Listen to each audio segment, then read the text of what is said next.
So we're ready for excavation. But before we get started, I want to cover a couple things. In this video, we're going to talk about benches for aquatic plants. We're even going to cover some fish tunnels. But my personal pet peeve is I don't like seeing a pond that's really out of balance. Looks real heavy on one side, looks like water wants to spill out the other, and I'm going to show you how to avoid that common made mistake. I'm going to take a simple straight edge and a 4-foot level. You don't need any fancy equipment. And we're going to set it down in this area, and we're going to determine how the lay of the land is. And I'll show you how this side of the pond is low, so we're going to take dirt from this side as we're digging. We're going to backfill this section, and we're going to create an equal balance, and that way we can have water brimming at the edge of all the coping stones. It's a really beautiful look. It's one of my personal favorites. Let's get started. So I have this shelf just laying around the yard. It's a simple straight edge. I found it on the property. I have a 4-foot level, and as you can see, if I start to lift this and get level, on that side of the pond, I'm a good 3 inches out of whack.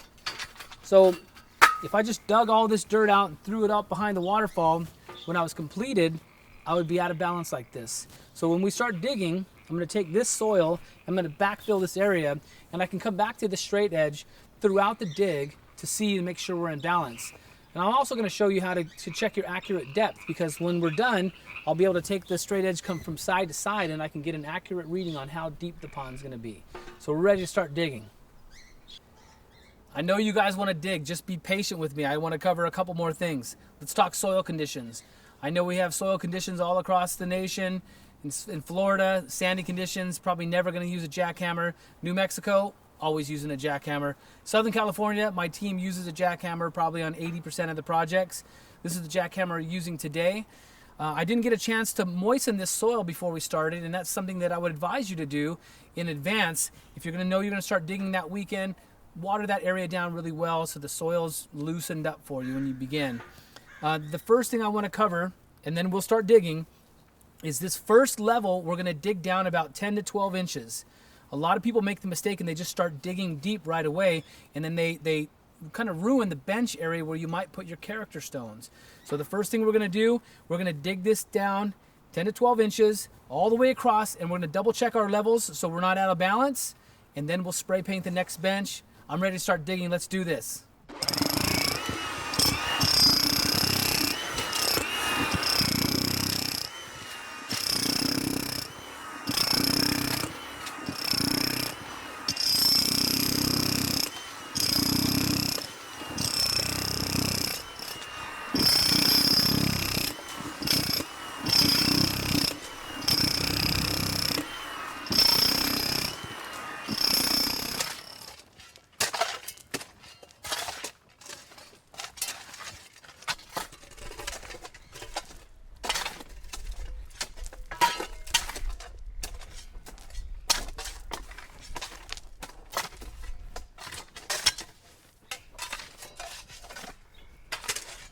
You got a tamper? Got it right there.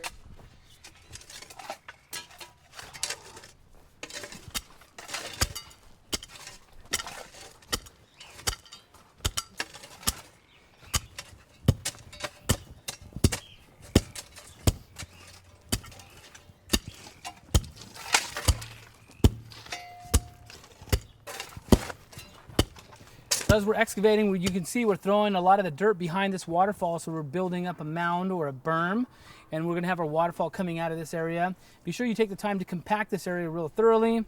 It's a simple tool. This is a 10 by 10 tamper. They have an 8 by 8 that we use as well.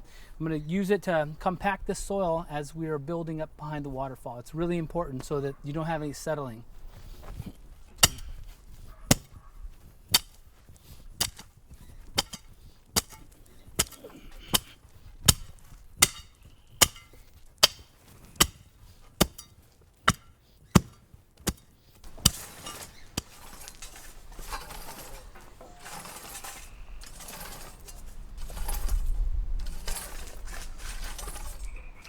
Okay, so we have the first bench all sculpted out. I have my straight edge back in the pond. We're nice and level. We're at about 8 inches deep. And this is the bench where we're going to be setting all of our character stones.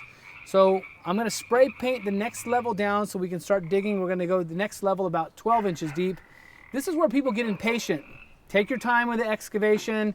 Don't get impatient. A lot of people get tired and they just want to call it a quits. If you're not perfectly level, you're going to regret it later. Okay, we're going to spray paint the next shelf.